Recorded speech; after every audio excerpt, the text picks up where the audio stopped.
ನಮಸ್ತೆ. ನಮಸ್ಕಾರ. ನನ್ನ ಹೆಸರು ಸ್ವರೂಪ್ ಶಶಿ ಅಂತ. ನಾವು SS ವರಿಯದ ಯೂಟ್ಯೂಬ್ ಚಾನಲ್ ಬಂದಿದ್ದೀವಿ. ಒಬ್ರು ಪ್ರಭಾವಿ ನಾಯಕರು ಹಾಗೂ ಒಬ್ರು ಜನಪ್ರತಿನಿಧಿಯಾಗಿದ್ದೀರಿ ನೀವು. ಸೊ ಇವತ್ತು ಒಂದು ಹೋರಿ ಜೊತೆ ಕಾಣಿಸ್ಕೊಂತ ಇದ್ದೀರಾ.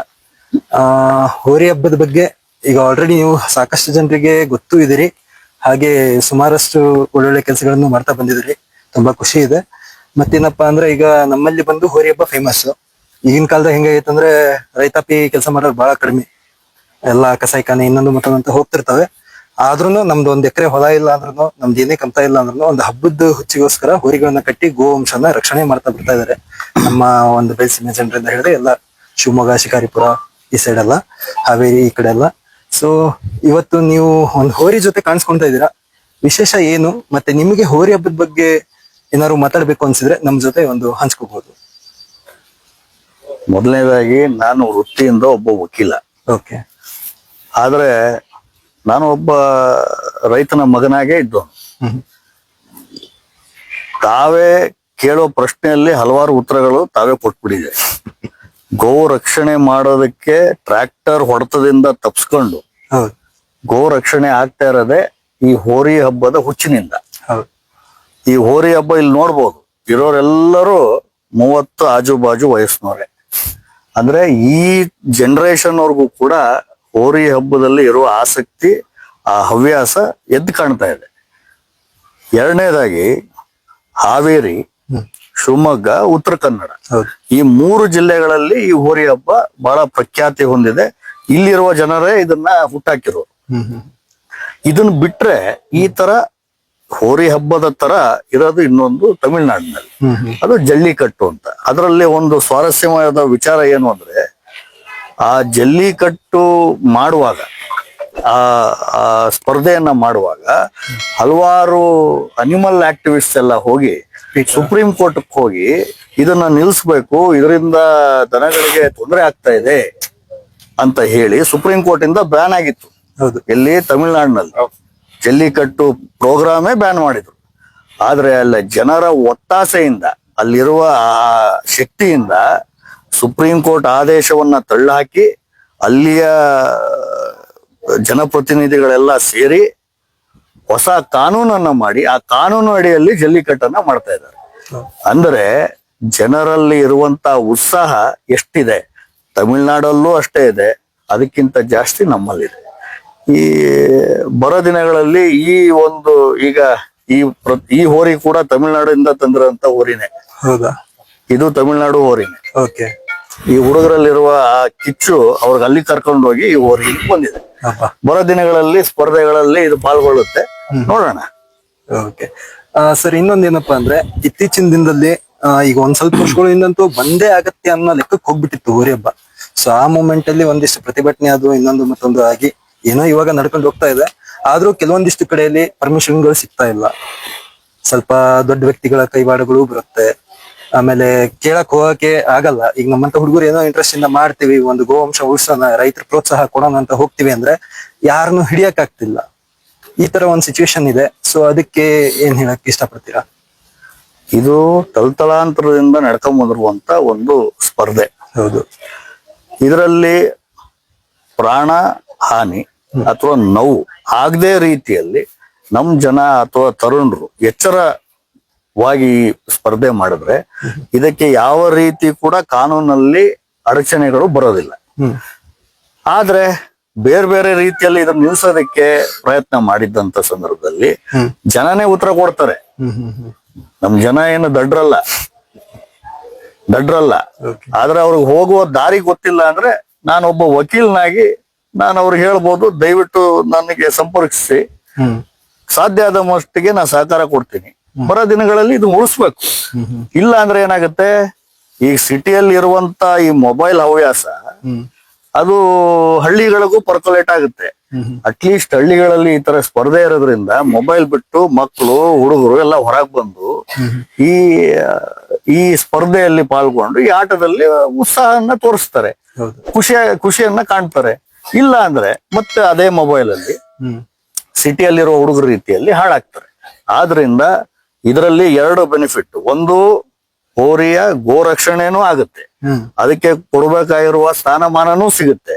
ಪ್ಲಸ್ ನಮ್ ತರುಣರು ಕರೆಕ್ಟ್ ದಾರಿಯಲ್ಲಿ ಇರ್ತಾರೆ. ಆದ್ರಿಂದ ಈ ತರ ಯಾರ ಅಡ್ಡ ಬಂದಿರುವಂತ ಸಂದರ್ಭದಲ್ಲಿ ಪ್ರೈಸು ಮತ್ತೊಂದು ಮುಗಿದೊಂದು ಅದು ಹುಡುಗರು ಯಾರು ಮಾಡ್ತಾರೆ ಅವರೇ ಮಾಡ್ಬೇಕು, ಅವರೇ ಜವಾಬ್ದಾರಿ ವಹಿಸ್ಕೋಬೇಕು. ಯಾವ ಕಾರಣಕ್ಕೂ ರಾಜಕಾರಣಿಗಳಾಗ್ಲಿ ಈ ಆಕಾಂಕ್ಷಿಗಳಾಗ್ಲಿ ದುಡ್ಡು ಕೊಟ್ಟು ಅದನ್ನ ಕ್ಯಾಪ್ಚರ್ ಮಾಡೋದಕ್ಕೆ ಬಿಡ್ಕೂಡ್ದು ನೀವು. ನಾನಂತೂ ಮಾಡೋದಿಲ್ಲ. ಆದ್ರೆ ಸಹಾಯ ಸಹಕಾರ ಯಾವ ರೀತಿ ಅಂದ್ರೆ ಇದನ್ನ ಸುಸೂತ್ರವಾಗಿ ನಡೆಸೋದಕ್ಕೆ ಏನಾರ ಅವಕಾಶ ಇದ್ರೆ ಅದಕ್ಕೆ ಪರ್ಮಿಷನ್ ಮತ್ತೊಂದು ಬೇಕಾಗಿದ್ರೆ ನಮ್ಮಂತವ್ರಿಗೆ ಯಾವಾಗ ಬೇಕಾದ್ರೂ ಸಂಪರ್ಕ ಮಾಡ್ಬೋದು. ಸೊ ಇನ್ನೊಂದು ತುಂಬಾ ಖುಷಿಯಾಗೋ ವಿಚಾರ ಏನಂದ್ರೆ ಇದ್ರಲ್ಲೇ ಗೊತ್ತಾಗುತ್ತೆ ನೀವು ಹೋರಿ ಹಬ್ಬದಲ್ಲಿ ಎಷ್ಟು ಬೆರೆತಿದ್ದೀರಾ, ಅದ್ರಲ್ಲಿ ಎಷ್ಟು ಎಕ್ಸ್ಪೀರಿಯನ್ಸ್ ಆಗಿದೆ ಅಂತ. ಈಗ ಬಹುಮಾನಗಳ ಬಗ್ಗೆ ಎಲ್ಲ ಮಾತಾಡಿದ್ರಿ, ಅದು ತುಂಬಾ ಖುಷಿ ಆಯ್ತು ನಮ್ಗೆ. ಸೊ ಅದೇ ರೀತಿ ಇತ್ತೀಚಿನ ದಿನದಲ್ಲಿ ಈಗ ಹೋರಿ ಹಬ್ಬದಾಗೆ ಕೆಲವೊಂದಿಷ್ಟು ನೋವು ಅವು ಇವು ಆಗ್ತಿರ್ತವೆ. ಸೊ ಅದೇ ಒಂದು ಪಾಯಿಂಟ್ ಔಟ್ ಇಟ್ಕೊಂಡು ಹಬ್ಬನ ಬೇಡ ಅನ್ನೋ ಲೆಕ್ಕಕ್ಕೆ ಇದು ಆಗ್ತೈತಿ. ಸೊ ಅದನ್ನ ಇನ್ನೂ ಹೆಚ್ಚಾಗಿ ಹುಡುಗರಿಗೆ ಕ್ರೇಜ್ ಬರ್ಬೇಕು ಅಂದ್ರೆ ಏನ್ ಮಾಡ್ಬೇಕು, ಆಮೇಲೆ ಹೋರಿಗಳು ಜಾಸ್ತಿ ಆಗ್ಬೇಕು ಇದೇ ತರ. ಯಾಕಂದ್ರೆ ಈಗ ರೇಟು ಏನೇನೋ ಆಗ್ತಾ ಇದಾವೆ ಗೊತ್ತಿರ್ಬೋದು ನಿಮ್ಗೆ. ಸೊ ಇನ್ನೂ ಜಾಸ್ತಿ ಹುಡುಗರಿಗೆ ಈಗ ಸಿಟಿ ಸೈಡ್ ಇಲ್ಲ ಬರ್ಬೇಕು ಅಂದ್ರೆ ಅದಕ್ಕೆ ಏನ್ ಮಾಡೋಣ ಅಂತ. ಇದನ್ನ ನಾ ಆಗ್ಲೇ ಹೇಳ್ದಂಗೆ ಪ್ರಾಣ ಹಾನಿ ಅಥವಾ ನೋವು ಆಗದೆ, ಆದ್ರೆ ಎಲ್ಲಾ ಸ್ಪರ್ಧೆಯಲ್ಲೂ ಅದೊಂದು ಇದ್ದೇ ಇರುತ್ತೆ. ಕ್ರಿಕೆಟ್ ಅಲ್ಲೂ ಹಲವಾರು ಜನಕ್ಕೆ ಹೊಡೆತ ಬೀಳುವಂತ ಪರಿಸ್ಥಿತಿ ಇರುತ್ತೆ, ಫುಟ್ಬಾಲ್ ಅಲ್ಲೂ ಆಗುತ್ತೆ, ಅದೇ ರೀತಿ ಹೋರಿ ಹಬ್ಬದಲ್ಲೂ ಆಗೋದು ಸಹಜ. ಆದ್ರೆ ಆದಷ್ಟು ಮಟ್ಟಿಗೆ ಅದನ್ನ ಲಿಮಿಟ್ ಅಲ್ಲಿ ಇಟ್ಕೊಂಡು ಇಮಿಡಿಯೇಟ್ಲಿ ಚಿಕಿತ್ಸೆಗೆ ಬೇಕಾಗಿರುವಂತ ಸಹಕಾರಗಳನ್ನ, ಆಂಬ್ಯುಲೆನ್ಸ್ ಗಳನ್ನ, ಡಾಕ್ಟರ್ ಗಳನ್ನ ವ್ಯವಸ್ಥೆಯನ್ನ ಮಾಡ್ಕೊಂಡು ಜಿಲ್ಲೆಯ ಅಡ್ಮಿನಿಸ್ಟ್ರೇಷನ್ ಜೊತೆಗೆ ಸಮನ್ವಯನ್ನ ಮಾಡಿಕೊಂಡು ಹುಡುಗರು ಇದು ಮಾಡಿದ್ದಲ್ಲಿ ಆ ಪ್ರಕ್ರಿಯೆ ಆಗ್ಲಿ ಆ ಹಬ್ಬ ಅತ್ಯಂತ ಯಶಸ್ವಿಯಾಗಿ ನಡೆಸಬಹುದು ಅಂತ ನನ್ನ ಭಾವನೆ. ಹೋರಿಯ ಈಗ ಇನ್ನೊಂದು ಕೇಳಿದ್ರಿ, ಹೋರಿ ಹಬ್ಬದ ಹೋರಿಗಳ ರೇಟ್ ಎಲ್ಲೆಲ್ಲೋ ಹೋಗ್ತಾ ಇದೆ ಅಂತ. ಅದ್ರ ಅರ್ಥ ಏನು ಅಂದ್ರೆ ಜನರಲ್ಲಿ ಹೋರಿ ಹಬ್ಬಕ್ಕಿರುವ ಕ್ರೇಜು ಕಾಣುತ್ತೆ. ಹೋರಿ ಹಬ್ಬಕ್ ರೇಟ್ ಇಲ್ಲ, ಹೋರಿಗೆ ರೇಟ್ ಇಲ್ಲ ಅಂದ್ರೆ ಹೋರಿ ಹಬ್ಬ ಯಾರಿಗೂ ಇಷ್ಟ ಆಗ್ತಾ ಇಲ್ಲ ಅಂತ ಅರ್ಥ. ಯಾವಾಗ ಹೋರಿಗೆ ರೇಟ್ ಜಾಸ್ತಿ ಆಗುತ್ತೆ ಅವಾಗ ಅದ್ರ ಅರ್ಥ ಏನು, ಹೋರಿ ಹಬ್ಬಕ್ಕೆ ಅಷ್ಟು ಕ್ರೇಜ್ ಇದೆ. ಇದನ್ನ ಹೂಳಕ್ಕೆ ಅಂತೂ ಯೂಸ್ ಮಾಡ್ತಾ ಇಲ್ಲ ಇವ್ರು, ಬಿಡ್ತಾ ಇಲ್ಲ. ಈ ಹುಡುಗ ಇದನ್ನ ಹಿಡ್ಕೊಂಡ್ರದೆ ಎದಕ್ಕೆ, ಹಬ್ಬಕ್ಕೆ ವರ್ಷದಲ್ಲಿ 2 ಸತಿ ಮಾಡ್ಬೋದು ಹಬ್ಬನ, ಕರೆಕ್ಟ್.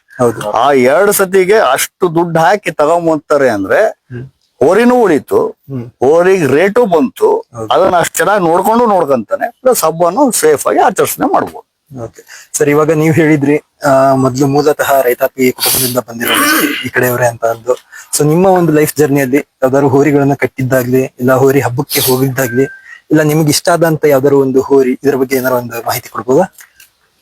ನಾನು ಹುಟ್ಟಿದ್ದು ಬೆಳೆದಿದ್ದು ಇಲ್ಲೇ ಒಂದು ಹಳ್ಳಿ, ಕಿರುವಾಡಿ ಅಂತ. ಕಿರುವಾಡಿ, ಓಕೆ. ಅವಾಗ ರೈತಾಪಿ ಕುಟುಂಬದಿಂದ ಬಂದಿರೋದ್ರಿಂದ ನಮ್ಮ ಹಕ್ಕಿ ಮನೆಯಲ್ಲಿ ಹಲವಾರು ಹೋರಿಗಳು, ಹಸುಗಳು ಹುಡ್ದಾಗಿಂದ ನೋಡ್ಕೊಂತ ಬಂದವನೆ.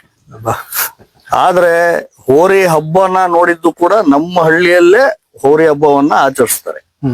ಪ್ರತಿ ವರ್ಷ ಮಾಡ್ತಾರೆ ಅಥವಾ 3 ವರ್ಷಕ್ಕೆ ಒಂದ್ಸತಿ ಮಾಡ್ತಾರೆ. ಹೆಂಗಿನ ದುಡ್ಡು ಸಂದಾಯ ಆಗುತ್ತೆ ಹಂಗ್ ಮಾಡ್ತಾರೆ. ಆ ಹೋರಿ ಹಬ್ಬದಲ್ಲಿ ಪಾಲ್ಗೊಂಡಿದ್ದೀನಿ. ಇತ್ತೀಚಿನ ಹೋರಿ ಹಬ್ಬದಲ್ಲಿ ಹೋರಿಗಳ ಹೆಸರು ಜ್ಞಾಪಕ ಇಟ್ಕೊಳ್ಳೋದು ಬಹಳ ಕಷ್ಟ ಆಗ್ತಾ ಇದೆ. ಅವಾಗೆಲ್ಲ ಭೀಮ, ರಾಜ ಅಂತ ಇರ್ತಾ ಇದ್ವು, ಇವಾಗ ಡ್ರ್ಯಾಗನ್ ಆಗಿದೆ.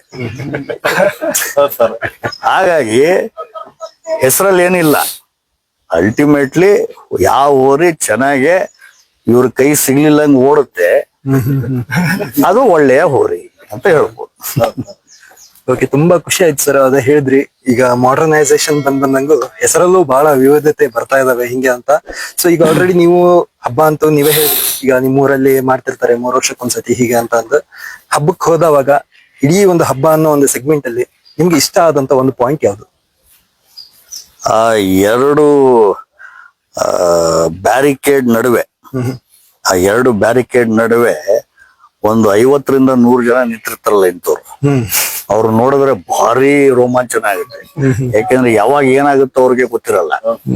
ಆದ್ರೂ ಅಲ್ಲಿ ನಿಂತ್ಕೊಂಡು ಅದನ್ನ ಆಟ ಆಡೋದಕ್ಕೆ ಅದ್ರ ಹವ್ಯಾಸ ತೋರಿಸ್ತಾರಲ್ಲ, ಅವರಲ್ಲಿ ಎಷ್ಟು ರೋಮಾಂಚನ ಇರುತ್ತೆ, ಹೊರ ನಿಂತ್ಕೊಂಡು ನಮ್ಮಂತವ್ರು ನೋಡೋರ್ಗು ಅಷ್ಟೇ ರೋಮಾಂಚನ ನಾವು ನೋಡ್ಬೋದು. ಹೋರಿ, ಒಳ್ಳೆ ಹೋರಿ ಓಡುವಾಗ ಸುಮ್ನೆ ನಡ್ಕೊಂಡ್ ಬಂದ್ರೆ ಮಜಾ ಇರೋದಿಲ್ಲ. ಅದನ್ನ ಇವ್ರು ಯಾರಿಗೂ ಕೈ ಸಿಗ್ಲಿಲ್ಲ ಓಡ್ತಾ ಇರ್ಬೇಕು, ಇವ್ರು ಅದನ್ನ ಹಿಡಿತಾ ಇರ್ಬೇಕು. ಅದೇ ಈ ಸ್ಪರ್ಧೆಯ ಒಂದು ವಿಶಿಷ್ಟತೆ ಅಂತ ನನಗನ್ಸುತ್ತೆ. ಅದು ನನಗೆ ಬಹಳ ಇಷ್ಟ ಆಗುತ್ತೆ. ಓಕೆ ಸರ್, ಈಗ ನೀವೇ ಹೇಳಿದ್ರಿ, ನೀವು ಈಗ ಒಂದು ಹಾವೇರಿ ಜಿಲ್ಲೆ ಮನೆ ಮಗ, ನೀವು ಮೊದ್ಲಿಂದನೂ ಇಲ್ಲೇ ಬಂದಿರೋರು. ಸೊ ಈಗ ಒಂದು ವರ್ಕಲ್ಲೆಲ್ಲ ಇದ್ದೀರಾ. ಮುಂದಿನ ದಿನಮಾನಗಳಲ್ಲಿ ಹೋರಿ ಕಟ್ಟಬೇಕು, ಹೋರಿ ಹಬ್ಬದಲ್ಲಿ ನೀವು ಪಾಲ್ಗೊಳ್ಬೇಕು ಅನ್ನೋದೇನಾರು ಇದೆನಾ? ಸದ್ಯಕ್ಕೆ ನಮ್ಮವ್ರೆಲ್ಲರೂ ಕಟ್ಕೊಂತ ಇದಾರೆ. ಈಗ ನಾನು ಶುರು ಮಾಡಿದ್ರೆ ಅವ್ನು ನನಗೆ ಬೈತಾನೆ, ಇನ್ನೂ ರೇಟ್ ಜಾಸ್ತಿ ಮಾಡ್ತಿದ್ರು ನೀವು ಅಂತ. ಅದಕ್ಕೆ ಅವ್ರು ತಂದಿರೋ ಹೋರಿಯಲ್ಲೇ ನಾವು ಮಜಾ ತಗೊಂಡ್ಬಿಡ್ತೀವಿ. Okay. ತುಂಬಾ ಖುಷಿ ಆಯ್ತು ನಿಮ್ ಜೊತೆ ಒಂದು ಮಾತನಾಡಿ. ಇದ್ರಲ್ಲೇ ಗೊತ್ತಾಗತ್ತೆ ಒಂದು ಹೋರಿ ಹಬ್ಬದ ಹುಡುಗರಿಗೆ ಮುಂದಿನ ದಿನಮಾನಗಳಲ್ಲಿ ನಿಮ್ ಕಡೆಯಿಂದ ಎಷ್ಟು ಪ್ರೋತ್ಸಾಹ ಸಿಗತ್ತೆ ಅನ್ನೋದನ್ನ ಈ ಮಾತುಗಳಲ್ಲೇ ನಮ್ಗೆ ಅರ್ಥ ಆಗ್ಬಿಡ್ತು. ಇದು ನಾವು ಬಹಳ ಖುಷಿ ಪಡ್ಬೇಕಾಗಿರೋ ವಿಚಾರ. ಧನ್ಯವಾದಗಳು ಸರ್. ನಮಸ್ಕಾರ.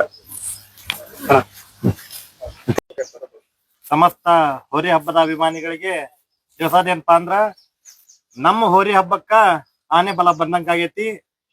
ನಮ್ಮ ಹೋರಿ ಹಬ್ಬ ಯಾವ್ದ ಕಾರಣಕ್ಕೂ ನಿಲ್ಲಾರ್ದಂಗ ಮಾಡ್ಲಾರ್ದಂಗ ಹಬ್ಬ ಮಾಡ್ತೇವಿ ಅಂತೇಳಿ ಶಕ್ತಿ ತುಂಬ್ಯಾರ ನಮ್ಮ ಸಂದೀಪ್ ಪಾಟೀಲ್ ಸರು. ಯಾವತ್ತು ನಮ್ ಹೋರಿ ಹಬ್ಬ ನಿಲ್ಲಾರ್ದಂಗ ಹಬ್ಬ ಮಾಡಿಸ್ಕೊಡ್ತೇವಿ. ನಿಮ್ದೇನ ಆದ್ರೂನು ಹೋರಿ ಹಬ್ಬಕ್ಕ ಪ್ರಾಬ್ಲಮ್ ಬಂದ್ರ ನಮ್ ಕಡೆ ಬರ್ರಿ, ಆ ಹೋರಿ ಹಬ್ಬನ ನಾನ್ ನಿಂತು ನಡೆಸ್ಕೊಡ್ತೇನೆ ಅಂತೇಳಿ ಶಕ್ತಿ ತುಂಬ್ಯಾರ. ಈ ಹೋರಿ ಹಬ್ಬಕ್ಕ ಹಾನಗಲ್ ಕ್ಷೇತ್ರ ಅಷ್ಟ ಅಲ್ದ ಇಡೀ ಹೋರಿ ಹಬ್ಬ ಶಿವಮೊಗ್ಗ, ಉತ್ತರ ಕನ್ನಡ ಮತ್ತ ನಮ್ಮ ಹಾವೇರಿ ಭಾಗದ ಎಲ್ಲಾ ರೈತಾಪಿ ಜನರು ಸಂದೀಪ್ ಪಾಟೀಲ್ ಸರ್ಗೆ ಕೃತಜ್ಞತೆಯನ್ನ ಸಲ್ಲಿಸ್ತೀವಿ ಎಲ್ಲಾ ಹೋರಿ ಹಬ್ಬದ ಅಭಿಮಾನಿಗಳಿಂದ. ಯಾಕಪ್ಪ ಅಂತಂದ್ರ ನಮ್ ಹೋರಿ ಹಬ್ಬಕ್ಕ ಶಕ್ತಿ ತುಂಬಿ ಅವರು ಬೆನ್ನೆಲುಬಾಗಿ ನಿಲ್ತೇವಿ ಹೋರಿ ಹಬ್ಬಕ್ಕ ಅಂತಂದ್ ಹೇಳ್ಯಾರ. ಒಂದ್ ಬಸವಣ್ಣ ನಿಲ್ಕೊಂಡು ಹೇಳ್ಯಾರ ಅಂದಿಂದ ಆ ಮಾತ ಸತ್ಯವಾಗೈತಿ. ಅದನ್ನ ನಡೆಸ್ಕೊಡ್ತಾರ ಅಂತ ಹೇಳಿ ನಾವು ನಂಬೀವಿ. ಎಲ್ಲಾ ಹೋರಿ ಹಬ್ಬದ ಅಭಿಮಾನಿಗಳು ಕೂಡ ನಮ್ಮ ಸಂದೀಪ್ ಪಾಟೀಲ್ ಸರ್ಗೆ ಕೃತಜ್ಞತೆಯನ್ನ ಸಲ್ಲಿಸ್ತಾರೆ. ಎಲ್ಲರೂ ಸೇರಿ ಈ ಹೋರಿ ಹಬ್ಬವನ್ನ ಉಳಿಸ್ಕೊಳ್ಳೋಣ ಹಾಗೂ ಬೆಳೆಸೋಣ. ಜೈ ಹೋರಿ ಹಬ್ಬ. ಜೈ ಹೋರಿ ಹಬ್ಬ.